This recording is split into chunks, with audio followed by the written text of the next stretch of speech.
Hello, everybody. My name is Matt Erpelding. I'm the Vice President of Government and Community Relations with the Boise Metro Chamber of Commerce.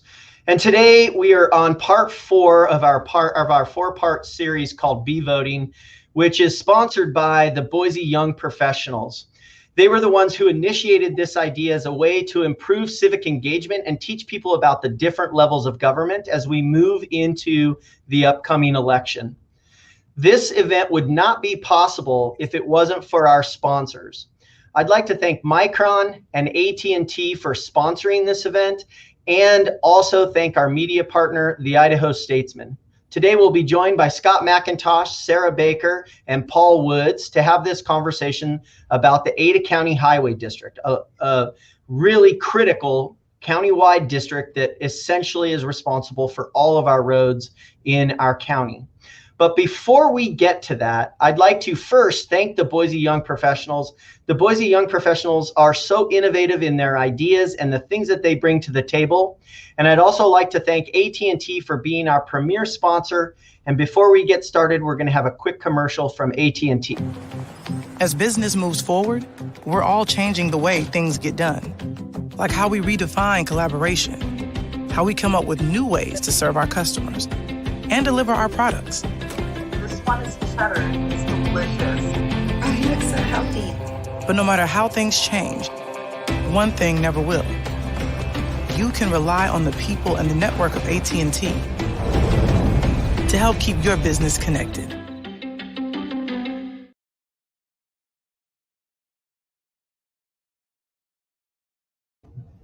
And I'm here with Scott McIntosh from the Idaho Statesman. Scott, how are you doing today? I'm doing well. Good to see you again, Matt. It's great to see you. So we're going to talk about the ACHD. What do you think? Yeah, so Ada County Highway District, it's one of those agencies that perhaps not a lot of people know a whole heck of a lot about, but it's one of those agencies that's really important in Ada County. It has a sizable budget, $125 million budget, annual budget.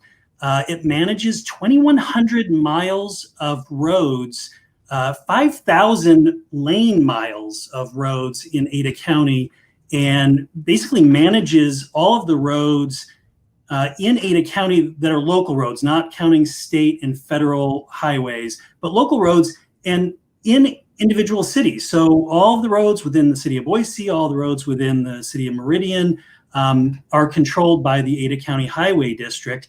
And we have read that the valuation of all of those roads put together is somewhere in the neighborhood of $3 billion. So it has a sizable budget of $125 million, but when you think about having to leverage that to manage $3 billion worth of roads, that's a pretty big deal. And they do a pretty good job, all in all. I also want to point out that they are also responsible for ensuring that when we have a major snow event, that the major arteries are taken care of, and as they get to the smaller roads. They also are elected by district, which is one of the unique things. So each one of them have to live in the district, and then only the residents that live in that district can vote for them, which is somewhat unique in Idaho. Making it that it very small amount of people they actually represent, but then they actually have to manage the $125 million budget for the entire county. A lot of collaboration with the ACHD between cities and the county and the highway district. Pretty interesting. So let's get to our panelists. We're gonna start with Sarah Baker. Sarah Baker, thank you for joining us today. Well, thank you for having me. Absolutely. Sarah was elected to the commission in 2008 and reelected in 2012 and 16. She's lived in Ada County for 31 years, and she and her husband owned and operated a successful business in Treasure Valley for 22 years. From 1985 to 2001, Baker was a Boise City Council person, and during that time, she was the council president pro tem. She was the council president and acting mayor. She was a member of the chairman of the Capital City Development Corporation, also known as CCDC, from 1985 to 1993. And during that time, Boise's downtown was successfully transformed from its 20 years of vacant lots and deteriorated buildings to a more vibrant downtown core. Baker was a member and chairman of the Ada County Air Quality Board and is a member of Compass, the Community Planning Association of Southwest Idaho, and she has a bachelor's in political science from Virginia Tech and has completed coursework for a master's of urban planning at Virginia Tech. Sarah, it's great to have you. Thank you. And I will introduce Paul Woods. Paul, thanks for being with us today. So Paul Woods has over 30 years of experience as a private engineering consultant and public service employee. Specialty is assisting organizations with critical initiatives. His public service in the Treasure Valley includes serving as the volunteer finance chair of the 2001 Boise Foothills Open Space Levy Committee, and later serving as the city's open space manager, leveraging the $10 million voter-approved funds into $40 million worth of conservation lands. In his role as environmental manager for the city of Boise, he led the effort to develop the city's Dixie Drain project that created greater environmental benefits to the community while preserving the affordability of sewer rates to city residents. He has served on the boards of United Way and the Ada Soil and Water Conservation District. He served one term as an ACHD commissioner from 2014 to 2018, and previously served one term as an Ada County commissioner. Paul earned a bachelor's degree in civil engineering from the University of Wisconsin and a master's degree in public administration from Boise State University. Welcome to Paul Woods. Thank you, Scott. All right, and Sarah, we are going to start with you. Our first question, there is a common misperception that motorists pay for roads through fuel taxes and vehicle registration fees. Can you give us maybe a little more nuanced explanation of ACHD's primary revenue sources and where they come from? Well, actually, motorists do pay for the roads through the Highway Distribution Fund, which has gas tax and registration fees. But that's the second highest part of our budget at 26%. 34% of our budget comes from property taxes, and you'll see that as a line on your property tax bill. But we also get a small amount from the sales tax, and our third biggest line item in revenue is impact fees, which is paid for by development. Whenever there's a new house or a new commercial building built, there's an impact fee through a formula that comes to us. And we are running about $20 million a year in impact fees. And those things, they're all of our revenue sources are prescribed. We can only do certain things with those certain revenue sources, except for sales tax. But other than that, it all goes into a pot, and we do the best we can with the resources that we have. Paul, when setting a budget, how does the commission work together to arrive at a number and prioritize how they're going to, allocate the resources? Well, each commission kind of figures out that process on their own.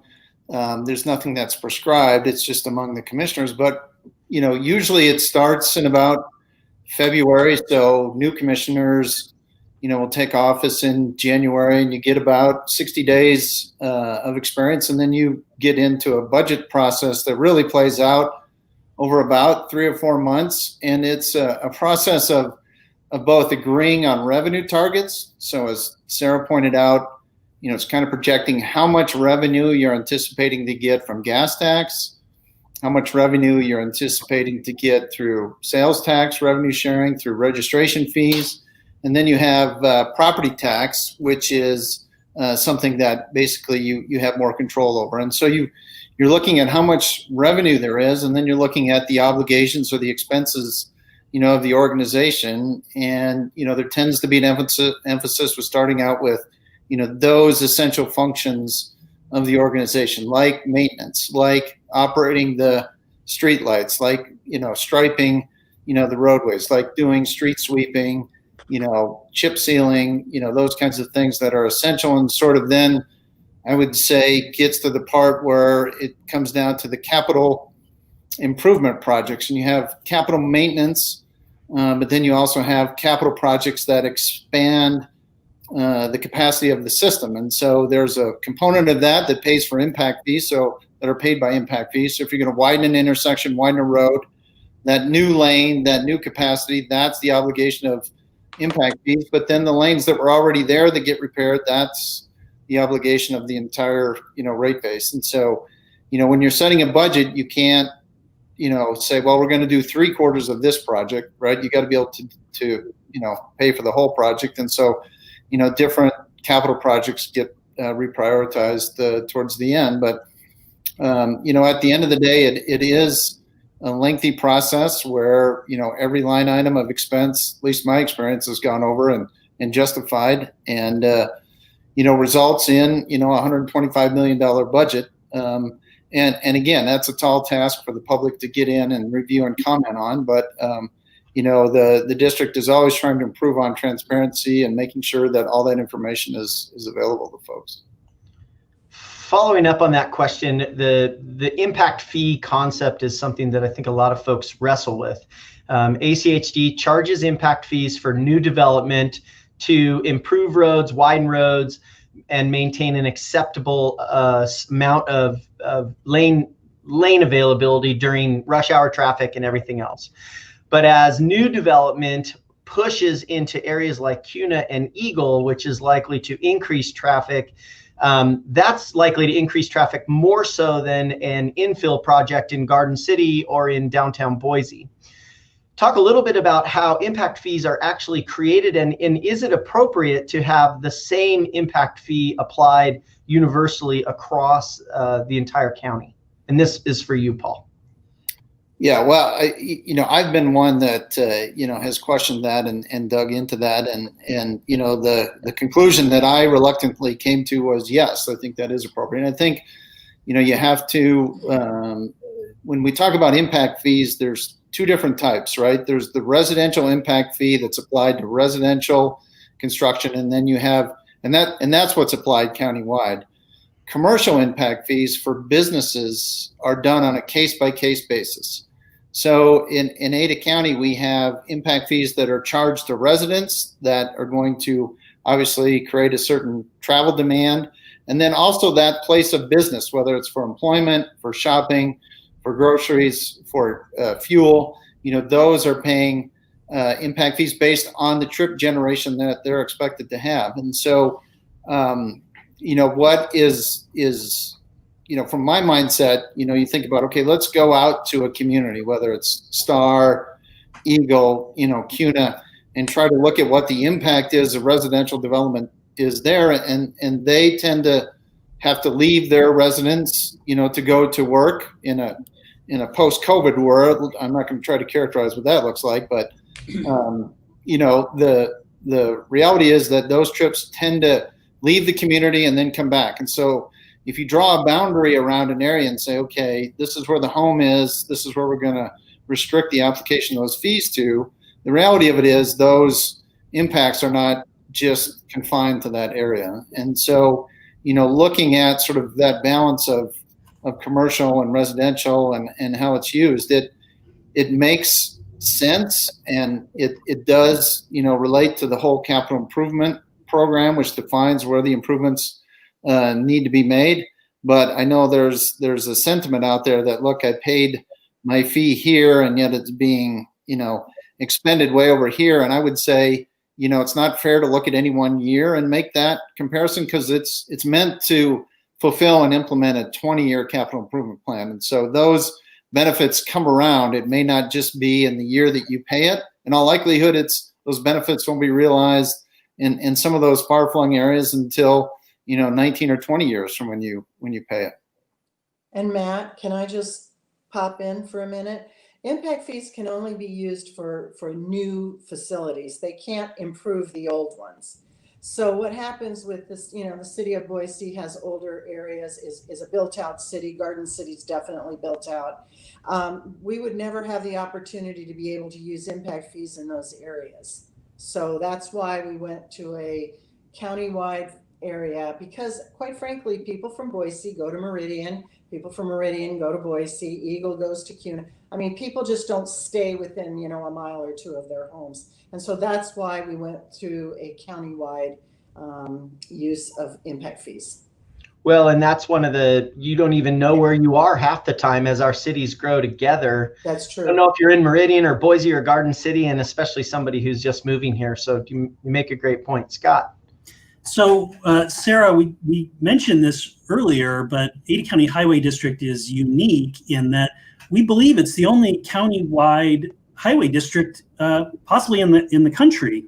It's different from what most people know as a highway district that's part of the city's public works department or an independent section of a county. So what are the benefits of having a countywide district like ACHD? And if it is so successful, why aren't the other 3,000 other counties in the United States following the same model? Well, it is the only countywide highway district in the entire country. And I think it does have quite a few benefits. We are a one-trick pony. All we do is transportation.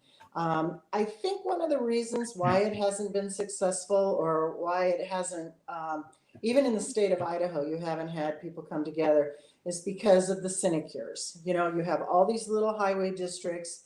They all have, you know, commissioners. They all get, you know, the property taxes, and having them cooperate may or may not be in their best interest. Same with the cities. One of the benefits of having a highway district, though, or just a countywide highway district, is that all the money goes toward transportation. If it was a city by city, well, if they get low on money in this area, where would they take it from? Maybe transportation. Maybe that's the first thing that would be cut. Maybe, you know, like, look at the difference between Ada County Highway District and the city of Nampa. Nampa has grown so that it includes part of the Nampa Highway District. I think it's the Nampa Highway District, or one of them. They have 4 highway districts in Canyon County. Anyway, as the city expands, the highway district pulls back. The highway district still gets the money for the areas that used to be served by the highway district. Now the city serves them. Ada County Highway District, we chip seal 1/6 of all those 5,600 lane miles every year. Nampa does like 50 lane miles of chip seal, and their roads are in much worse condition than Ada County's are. So there is that benefit. I think a lot of it is, as I said, it's resistance to giving up power and giving up that control. Can't argue with that. Paul, the commissioners have worked together with the ACHD professional staff and the director, and one of the things they've come up with is the Complete Streets policy. Can you talk a little bit about what the Complete Streets policy is, and what do you do to make sure that you are designing a roadway that works for as many different user groups as possible? Well, the Complete Streets policy, it gets to be, I think it starts out as a bit of a road nerd exercise, because you're looking at a cross section, you're looking at, okay, dimensions for automobile travel lanes, for bike lanes, for curb, for separation, for sidewalk, but it is critically important. I mean, it defines how those different users, pedestrians, cyclists, motorists, are going to experience the roadway system, and how taxpayers are going to have to pay for that through the acquisition of right-of-way. So it's critically important. It's something that the district has done for every type of road, so that everybody can go out there and comment on it. The district seeks comments from cities, from neighborhood groups, from individual users on, you know, their concerns or their requests for modifying the policy, and it gets reviewed quite frequently. And so it's an opportunity for the district to make adjustments if that's what the commissioners or the electorate wants. But it is when we think about sidewalks and pedestrian safety, and whether those sidewalks should be separated, you know, from the end of curb to provide some buffer there, how, you know, bicyclists, and, you know, that's all age of bicyclists from school age kids to adults are going to experience it. It's a very important policy that the district seeks tremendous input on, and it gives an idea of how not only just new roads are to be constructed, but roads that are going to be maintained or brought up to current standards, how they're going to be brought up to those standards. So it's very important, and I think the district does a really good job of trying to reach out and get input on that. And Sarah, how does the commission use the complete street policy to enhance roadways for bicyclists specifically? Well, every project that we do, particularly the road widening, includes, curbs, gutters, sidewalks, and bikeways. So that's just with every project that we do. Then there are the gap projects, which fill in sidewalks under the community programs. But then there's also community programs that do bikeways. We're getting into low stress bike networks, which is taking them off major roads like Fairview Avenue and putting them on roads that parallel, so that, there isn't the danger of bicyclists, commingling with cars. For example, we just had a conversation a month or weeks ago regarding widening Fairview Avenue. And we are actually going to be having a project which widens Fairview from Eagle Road to Locust Grove, improves the Locust Grove intersection. It's going to make that a 7-lane road. So one of the conversations was, why are we putting bike lanes on a 7-lane road? We're looking at either doing a combined path, a bike and pedestrian path to the side, or we're looking to encourage bicyclists to use, Pine and use that as the bikeway. But every project that we do has a major conversation about the bike lanes, the pedestrianism, and it's just included as a matter of course in every project that we do. And Sarah, building on those alternative forms of transportation, what role does the ACHD and the commissioners play in providing for alternative transportation to Ada County residents? So as I said, we provide the bike lanes and the sidewalks for pedestrians. And I suspect one of the impetus of your question is transit. Am I correct? Correct. Okay. Well, we are prescribed by law from contributing to transit. The only way we can contribute to transit directly is by having like a membership on VRT, which is a few $1,000s a year. Or we could do some things with our sales tax. That's it. We can't use impact fees, can't use property tax, can't use the highway distribution fund. But I would argue that everything we do, including maintenance, particularly maintenance, contributes to those alternative forms of transportation, because we provide the surface upon which all of those things run. We provide the sidewalks that people walk on, we provide the bike lanes that they bike on, and we provide the incredibly good surface for transit. And quite frankly, if we didn't do that and we had crappy roads, transit would be much more difficult, because transit doesn't run on gravel roads. So everything we do, and then when we provide a road system, we also look at putting in, allowing the VRT to put in the infrastructure for, bus benches, bus shelters, bus signs, things like that. And how does ACHD manage Commuter Ride? And I forgot, we also do Commuter Ride through a contract with VRT. That was one of the things that ACHD started, then was transferred to VRT in 1998, and then transferred back to ACHD on a contractual basis. And at one point we were running 100 vans a day.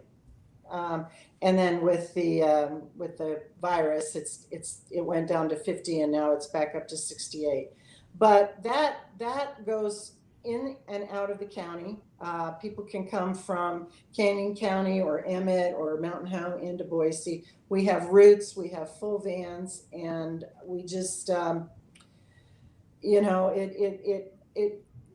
At one point, we were running about 300,000 trips a year, taking 300,000 trips a year off of the roads through the van program.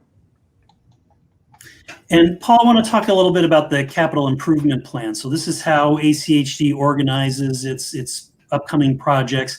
What are some of the major corridors that have been completed through this process? Yeah, so the capital improvement plan is critical to understand, in that it's a blueprint of all the improvements that the district is anticipating to complete, over the next 20 years. And so I can't speak to this year's numbers, but a couple of years ago, the cost of that capital improvement plan was somewhere around $1 billion. And even with full implementation of that plan, congestion was supposed to increase by 300%. And so, it's not a wish list. It's a very defined set of improvements. It's certainly driven by automobile traffic, but it's also increasingly informed by, bike and pedestrian access as well. And so it's what is the basis of the impact fee program, and the integrated 5-year work plan, which is kind of a subset of the capital improvement plan. That lays out the priorities for implementation over the next 5 years. And so that's very, critical to have a real crystal clear lens as to what projects, are going to be done when. And so, State Street has been a high priority corridor with, usually when you look at a corridor and when you look at how to make improvements, you rarely have the money to just go in and do it from, the entire length. And so usually, the process is you start with intersections, you do the intersections first. And so you've seen that along State Street, at State and Veterans Memorial Parkway, then at Collister, the plan to go, further down. That adds capacity, and then the road widening, the actual lane comes last. But State Street's been a major corridor. Fairview obviously has been a major corridor for a long time. You're starting to see more of that transition to the middle of the county and to the south. Cole, Maple Grove, Amity, Lake Hazel. Linder Road is going to be a major corridor coming up, and so you're kind of seeing this sort of transition to the middle of the county, which is where a lot of traffic passes through. Sarah, growth has been it's all the rage in the Treasure Valley. It's been at the legislature, and unfortunately, we can't grow ourselves out of congestion. With growth comes more congestion. And I think that if you could explain, how much did ACHD commit to dealing with congestion issues just in the last year? Well, in the last year, we spent $45 million on congestion-related projects, road widening, intersections. But a lot of our budget, also the maintenance budget, is also helps with congestion just by creating getting rid of bottlenecks and keeping the road pavement index at good. I mean, arguably we have the best pavement conditions in the country, definitely in the Northwest. We're like 1 or 2, and that's one of the things we strive for, because as we talked about earlier, that $3 billion asset needs to be maintained, because it would be ridiculous if we didn't do that. But some of the projects that we did last year that included that $45 million that were either completed or almost complete would be Cole and Victory intersection, and then Cole Road widening McLaughlin to Victory. We did 10 mile from Ustick to McMillan, and then McMillan to Chinden. We widened that out. And that actually was in anticipation of the new Costco that's opening, as well as the widening of Chinden Road. So that area has seen quite a bit of construction in the last year. We also did Linder from Franklin to Pine, and then Meridian from Cherry to Ustick. And we're just building out the farm to market roads in the western part of the county, in the Kuna area, Kuna to Meridian, North Meridian, and Southwest Boise. And that's where the growth is happening. And that is where the roads need to be widened in order to just deal with that congestion and that capacity. Now, that's not to say that everything's going to be perfect once we widen the road from a farm to market 2-lane road and go to a 5-lane road. You're still going to see congestion, but that just gets us to the point where things can actually flow smoothly, and the level of service can be something that outside of rush hour is appropriate. Sarah, there is one question here that I would ask former Commissioner Woods, but since you're still on the commission, the question is, the comment is ACHD building capacity for winter weather? And then the follow-up on that was, how do you handle providing, the high intensity road care that's necessary when our winters are so extremely intermittent? I remember an interview that Commissioner Woods did during Snowpocalypse that talked about how, we really, most of the time we don't have this. And so sitting on $5 million of plow inventory that never gets used doesn't seem like a good use of resources. That's a paraphrase of what was said, but how are you all addressing this challenge as our valley weather becomes increasingly more sporadic and intermittent? Well, I called it Snowmageddon. I don't know why Paul called it Snowpocalypse, but I think we called it Snowmageddon. Yeah, you're right. You have to, and that's a decision that we have to make. What we did was we've got, our dump trucks, and we've got plows for them. And those plows obviously don't stay on the dump trucks all the time. Dump trucks are used, throughout the entire year. Our pickups also, we put snow plows on, they're used throughout the year. We treat the roads with magnesium chloride. We also put sand down. We store that stuff, you buy. If you don't use it, it continues to the next year. We're also going to be looking at using a magnesium chloride enhancement product, which is it's going to be a byproduct of a plant up in Washington that's going to be turning straw into pulp. And that polymer, hopefully, we're going to test it, and hopefully that will increase the efficacy of the magnesium chloride. But you just have to do what you have to do. We train our guys up to deal with the winter weather. When it comes, we're right there. Snowmageddon was an unusual year because the snow never melted, and that's why we got a lot of complaints. But it's just, you deal with what you have coming, and I think we generally do a pretty good job of that. It's not perfect, of course, but you have to be prepared, but you don't want to spend more than you have to, and that's basically been our ability. And so, Paul, ACHD obviously doesn't operate in a bubble. What are some of the other entities and organizations that ACHD relies upon and works with, and how does it all work? Well, first of all, let me thank you, Scott, for not asking me about the winter of 2007.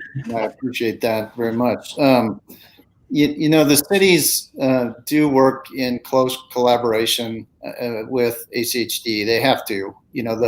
The capital improvement plans are really based on the comprehensive land use plans that the cities adopt and put together. So there is, very close coordination there. The city or ACHD also coordinates with neighborhood associations, with interest groups, with individuals. I think there is really a premium on trying to seek out input, and I think every year they improve upon the ability to provide input to the district. Part of the TELUS program that was rolled out, gives people an opportunity to tell the district about any little issue, whether it's a pothole, a street sign that's down. But there needs, there is that coordination. But I will say, it is. It is a real challenge, and it is something that always could be improved upon. One of the challenges, when you think about growth, when you think about the other services that are provided, water, sewer, electrical, power, we provide those in advance so that when the home is built, it has all those things.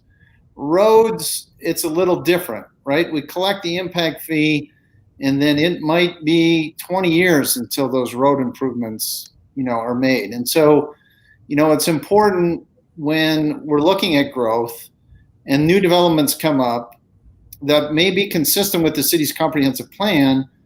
The highway district is just advisory in that process.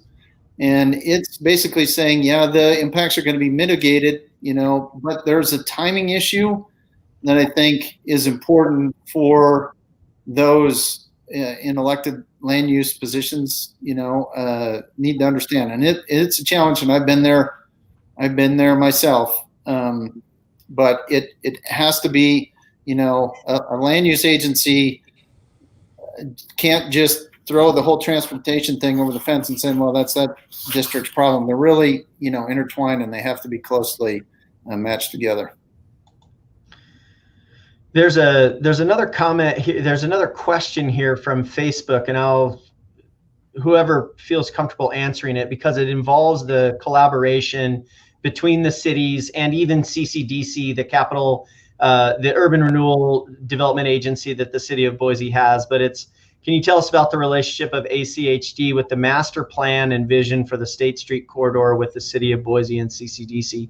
Knowing that there was a State Street master plan that had been in place for a really long time, the city of Boise released something that deviated from that. Now, what's the process of making sure that everybody gets on the same page and the needs of all the different entities are met? Who wants to take that one? Curveball. Well, that's got to be Sarah. Thank you. You're all right. Well, we work with the city. We work with the Capital City Development Corporation. This is just my personal opinion. I think that the CCDC really needs to step up and start spending the money on the infrastructure. They have quite a fund balance, and they get the taxes from the enhancements, and then they come to the Ada County Highway District and ask us to continue to do the roads, and they do the nice little things on the sidewalks and stuff. And I personally, I think that's wrong. I think they should actually do the work within their district. Regarding State Street, I think it's a question of whether the city is going to go ahead and declare that an urban renewal area.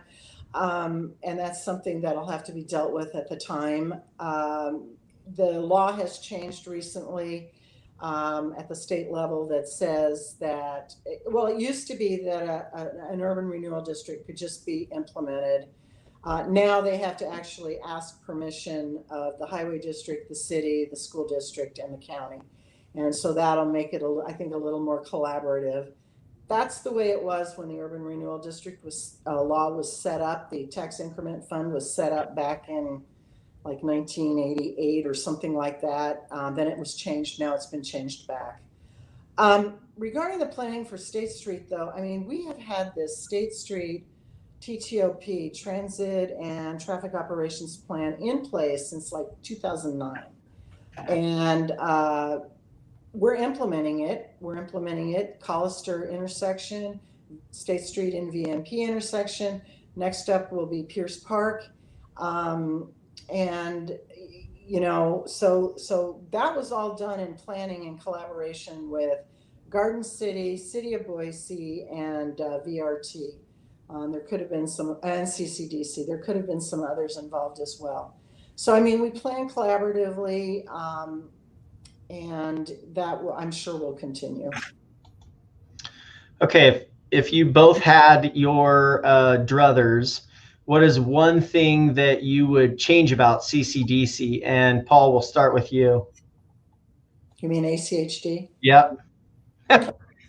I'm getting old. Well, ACHD. I think you learn early on as an elected official that you never really have your own druthers, and so you've got to deal with, reality. The things that, that that I would like to see, and are things that I actually worked on and maybe didn't have a lot of success on. But, when it comes to, the roadway system, my opinion is that we've kind of found ourselves in a bad driving pandemic. People, seem to be speeding or not paying attention. The collisions that we read about tend to be horrific, and they have this sort of collateral damage that can't be measured in just the number of accidents. It's that people are afraid to allow their kids to walk to school or to bike to school or to use the roadway system. And, part of that is that, you can come to the highway district and say, we want you to use asphalt and concrete to mitigate this human behavior. But, part of that has to be enforcement. And I understand enforcement, is not free. That costs money. But one of the things I was a huge advocate of is the ability to use cameras for speed enforcement. You could put that in a van. You could put that in different neighborhoods. And, that's something that we brought together. Chiefs of police in the county had a conversation about that. Would like to do that. And unfortunately, that authority doesn't exist. But I think,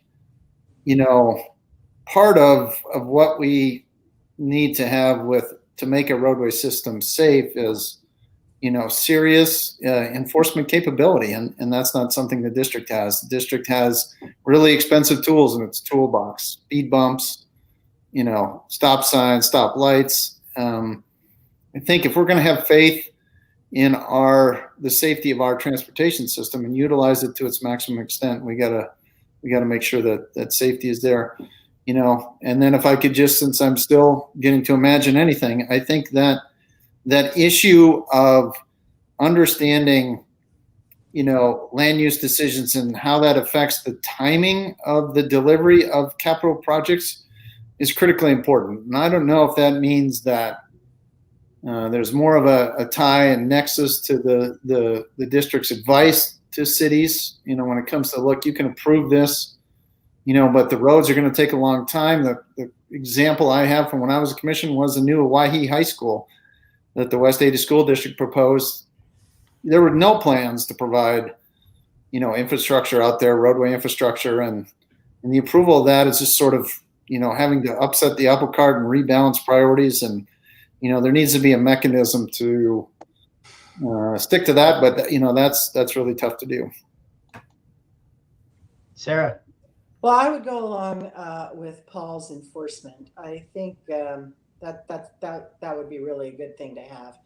The city of Boise used to have a STEP program, selective traffic enforcement program, where they would just put a lot of resources into one area and get, the speeders and the red light runners and the stop sign runners and somehow or another that's gone by the wayside. And it would be really nice if they would reauthorize that. But if I were queen and had a magic wand, I would really want to accelerate projects. Right now, when we do a project, it can take 3, 4, 5 years. You envision it, you plan for it, you do the right of way, you buy the right of way, you bid it out, you construct it. Maybe it takes 1 year, maybe it takes 2. And I mean, it just seems like forever. And I would like things to just really go with like 1 or 2 years, and a perfect example of that is the Cloverdale Bridge. It was done out of necessity. It was a critical infrastructure. It was terrible what happened that required that it be redone. But the fact that we could do that in a year, less than a year actually, of, the whole thing, getting it torn down and rebuilt and the right of way and everything within, less than a year, shows, I think, that we can do it if we had the ability and the will to do it. But so much stands in the way. But man, if I was in charge, like if I was the only one in charge and I could just say do it, that's one of the things I would say, do it. Great. And Sarah, ACHD is actually one of the few government organizations that has local option taxing authority. The most recent attempt to increase registration fees lost at the ballot box. How does the ACHD local option tax work, and when and how do commissioners decide to place it on the ballot? Remember, that was wonderful, wasn't it, Paul? He had to go there. Oh, that was like the worst. Actually, it can be placed on the ballot in any general election year, and that was placed on the ballot, I think, probably precipitously. It was one of those things where we had a commissioner who basically said something like, "Let's do a musical. Remember those old movies? Let's put on a musical." And that was decided in April for a November ballot. And we really, had to do a lot of work and a lot of fundraising and to get that on the ballot, and do a questionnaire to see if it was feasible. And Paul did a really good job on that as well. He really went out there and did a lot of work. But it takes more than just one person bringing it up as an idea and the rest of us reluctantly going along.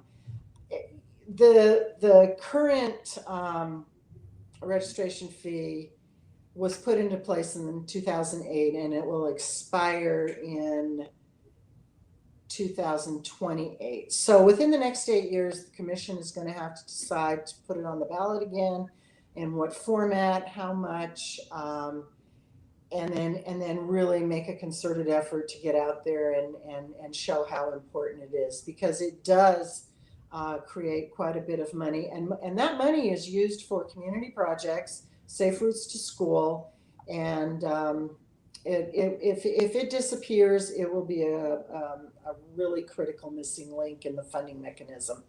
But the commission can decide when and where to put it on the ballot, as long as it's a general election year, like obviously an even numbered year, and then just follow the steps to make it work or not, as the case was.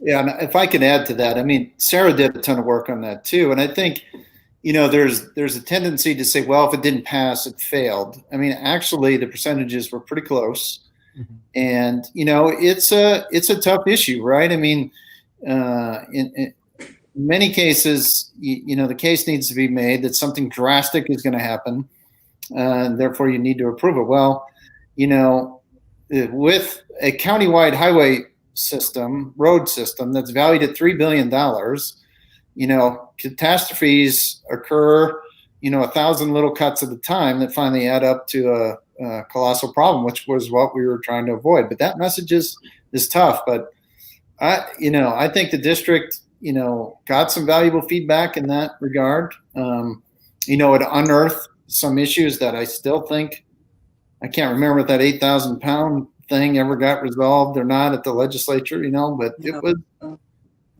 that's something that still should be fixed, right? And so, anyway, it probably won't be another 20 years before that comes up again. It'll probably have to come up again to take a look. No, it expires in 2028. Yeah. So the community is going to have to decide whether they want to at least reauthorize it at the same level it is, to increase it a little bit, because if not, then the things like safe routes to school, community programs, the GAP projects, they'll go away. Well, and I think that's kind of the point of this conversation is, the role of the commissioners are to make those really hard decisions. And the bummer about the 2017 registration fee increase is that you all made that decision, but then came the whole campaign side of it, which was so challenging. And I don't think the public fully knew how important it was to the highway district. We have one more question for you all. We've asked everyone from Congressman LaRocco in Labrador all the way to here in our 4-part series, and that is, this was envisioned by the Boise young professionals, and a lot of them have the question of how to get involved. and where should they start getting involved? If they have an interest in transportation policy or they have an interest in their community, what recommendations would you all have for young people who are looking to get involved in public service in one way or another?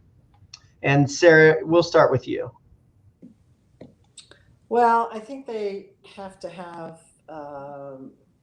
in themselves the desire to get involved. I mean, you can't really have someone say, "Oh, you'd be good at that," you know, and then you should run. They really need to see that within themselves. And then one thing I found over the last few years, and it's getting worse, unfortunately, is people say mean things, you know. I mean, there's a lot, you know, social media has allowed people to become really mean and vicious. And so you'll have to have a very thick skin in order to, you know, take on this. I mean, the campaigns are getting more vicious. Once you're in office, you know, people, you know, there are groups out there that want to get their way by any means necessary. And if that means tearing you down, that's what they'll do. So I'd say you have to have the fire in your belly, and you have to either have some sort of thing that you pin your run on or your engagement on. You know, you have to be able to see that you can do it better than whoever's in there. And then you also have to have a very thick skin. And that's my words of wisdom. Paul. Yeah, for me, I think Sarah said it very well. I think there's plenty of opportunities to get involved through, you know, advisory committees to the district. You know, go to a budget hearing, go to many budget hearings, get familiar with it.